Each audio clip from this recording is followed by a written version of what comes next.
Welcome to the Leader's Edge podcast. I'm Sandy Laycox, Editor-in-Chief of Leader's Edge. In this episode of our Personal Lines podcast, our Associate Editor Chris Hand speaks with Debra Martinez, Chief Human Resources Officer for Alera Group.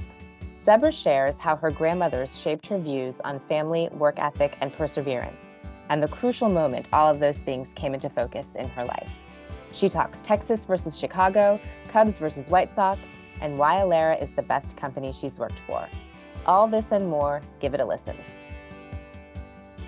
Okay, we are here with Debra Martinez, the Chief Human Resources Officer at Alera Group, based in Chicago. She's in Houston. Debra, thank you so much for being here. Thank you, Chris. It's my pleasure. I'm super excited to spend some time with you this morning. Good. I have to ask you, you grew up in Chicago, went to college in Chicago, and you're now living and working in Texas. I'm going to guess that was something of a transition. Yes, for sure. Tell me about that. My second tour of duty in Texas. My husband actually is from Texas, and that's why we're here. And we have learned to adjust to the heat, which I love. The culture, it's different. The Midwest is much faster paced, and it's business first, relationship second. Here it's relationship first, business second. And so it was a great learning curve and a great experience to find a balance between the two. So let me ask you about that. When you say relationship first, business second, tell me about that. How does that manifest itself in your work life? So when I first started in human resources, and I was client facing and dealing with a variety of whatever issues we had going on, oftentimes you would go to a meeting and you would address whatever the issue was. And then if it was a good outcome, they'd invite you to lunch, or you'd invite them to lunch or go to a baseball game or something like that. When I got to the South, it was lunch first, socializing, and then So I guess if you were able to establish good rapport at lunch or at your social event, then you would do business. Yeah. All right, good. You told me that two of your biggest influences in your life were your maternal grandmothers. And you said you didn't realize that until your son Conrad was born. So tell me about that. How did his birth motivate that realization for you? So Conrad was a preemie. He was a 29-weeker. And I was the VP of Human Resources for a very large national company, and working full-time and traveling and doing all the fun things that I love. And when he was born, it was life-changing because he was very early. And getting through that, still working full-time, being in and out of the hospital, I quickly realized how my grandmothers had prepared me to continue to be successful in my what I wanted to do and balance it with having a family. And at the time, I didn't you're in the motions, you just kind of go through it, but then started to realize like that was a big deal, right? It was life-changing, and I not only survived it, I thrived through it. He's doing well and continues to do well. Had they not instilled in me the importance of work ethic, family first, being able to persevere regardless of what life throws at you, I don't know if I would have been prepared for that experience. So tell me about your grandmothers. Tell me. Let me ask their names if I could. So my paternal grandmother, her name was, they're both in heaven, Maria Martinez. And then my maternal grandmother, her name was Rafael Rebeles. And my maternal grandmother was immigrant into the United States from Mexico in 1949. She's actually a Spaniard, and she was well educated, didn't speak English, and when she came to Chicago, had to start her life all over because it was a different dynamic. She came in and didn't have a skill that she could utilize in the United States, didn't speak English, so it was really starting over for her. Wow. My other grandmother was born in Chicago, had here for a long time, And so her experience was a little bit different, where she she was one of the first women who worked in the steel mill, and she paid her way to get a college education and become a teacher. She was a cosmetology teacher. Wow. And so both of them were very career oriented. My grandmother learned to speak English. She learned to use her accounting skills and created a career for herself and ended up in the medical field. And my other grandmother, as she worked through the steel mill and getting herself an education in cosmetology, she ended up being a cosmetology teacher. Wow. And just, great stories, great role models. And at the same time, they both had large families and loved their children and just continue to sow the seed for the future. Wow. A lot of lessons there, right? Yes. You told me earlier that you did not enjoy high school, but it sounds like you thrived in college. Tell me about that.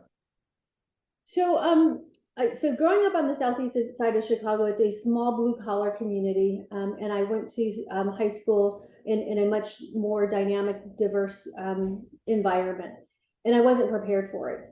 Isolated, exposure to a lot of different cultures, exposure to a lot of different things, and it was a transition for me. It was tough.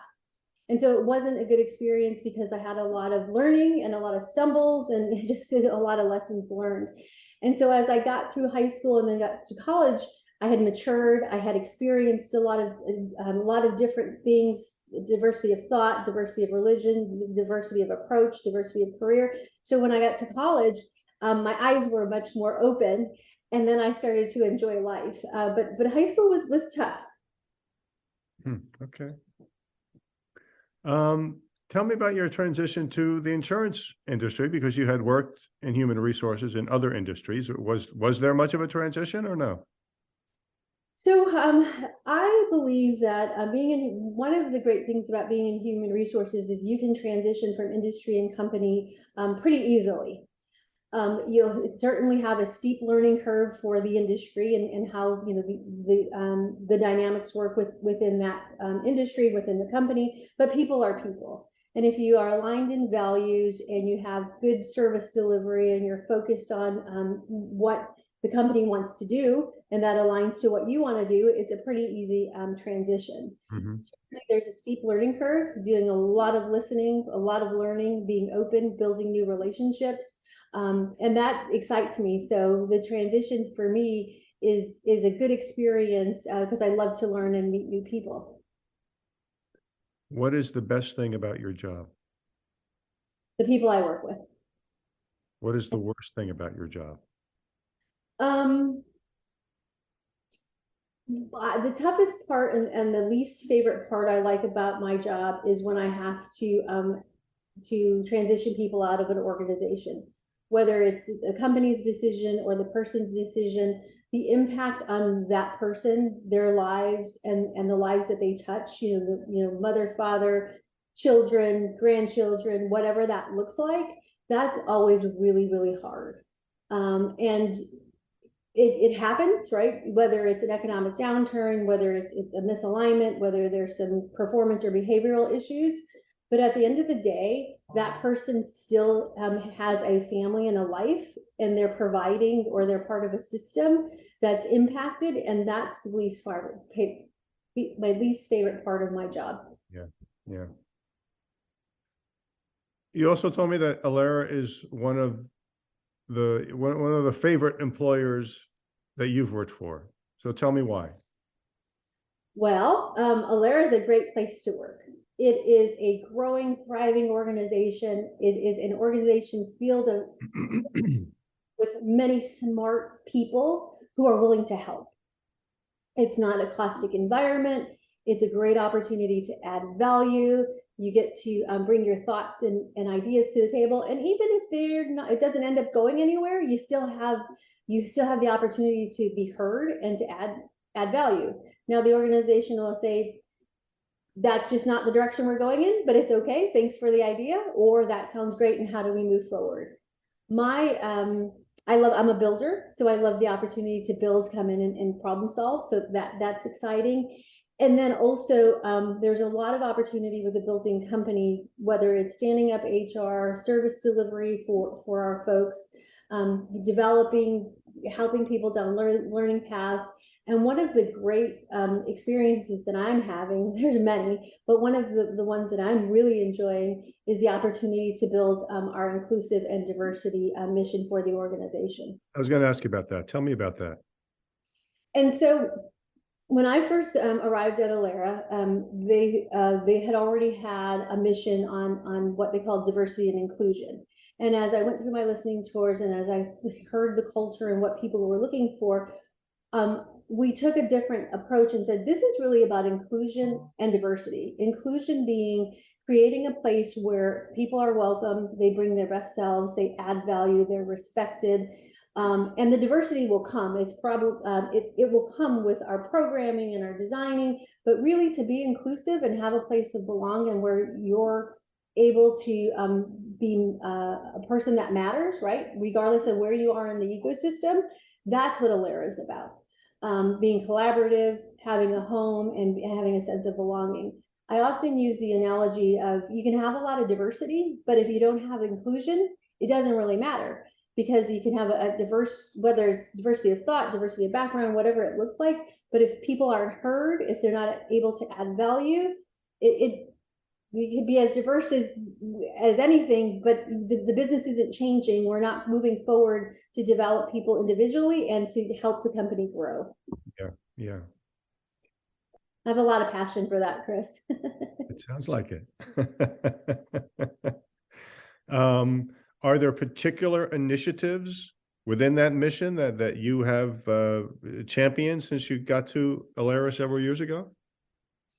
Yes. So the big we've done a lot, and I would say when I think about the maturity map of our journey, depending on our location, we're in a different place. Whether it's at the beginning of our journey where we're creating awareness and education, or we're at the end of the spectrum becoming market leaders. You know, we vacillate depending on where we're at.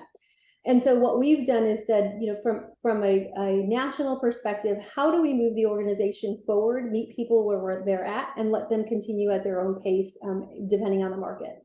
And so there are three big things that we have focused on. Number one is awareness and education. And we have put together various quarterly educational formats where there's guest speakers on different issues of inclusion, religion in the workplace, how to navigate microaggressions, just a variety of topics. It's an open forum. We have a guest speaker and you get to have a Q&A. The second thing that we have done is also creating a leadership playbook. And so the playbook is built around the journey and says, if you're here are three things that you might want to think about doing that are practical and make sense when you and your team are ready.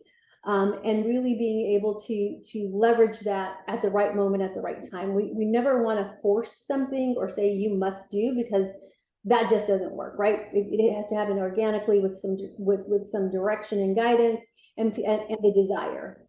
The third thing that we did is we created an IND champion program. And we found folks within the organization who really wanted to, number one, increase their personal knowledge on inclusion and diversity, and then be part of a larger steering committee to help with programming and designing throughout the company. So the voice of our employees are heard, people are not only having development, but also giving back with impact to create our design and our programs. Debra, I'm going to let you get back to work, but before I let you go, is there anything I didn't ask that I should have? Am I a Cubs fan or a White Sox fan? You mentioned you're a Cubs fan. How did that happen? So my mom's uncle was an insurance man. He worked for American National Insurance. And so did very well for himself, and he had season tickets to the Bears, to the Cubs. And so my dad and I, he would take both of us, and I probably didn't need a ticket, and I'd just sit on one of their laps. And so I didn't know anything different than the Cubs. Lived far south, but all I knew was about the Cubs. And so I became a lifelong Cubs fan. Okay, that is a question I should have asked. Yes, I stand corrected. Okay. Debra, thank you so much. I really, really appreciate your time, and best of luck to you as you move forward. Thank you, Chris. I really appreciate your time, and have a great weekend. That was Associate Editor Chris Hann and Debra Martinez of Alera Group. I hope you enjoyed their conversation. You can find more Personal Lines podcasts at leadersedge.com or on SoundCloud, Spotify, and Apple Podcasts.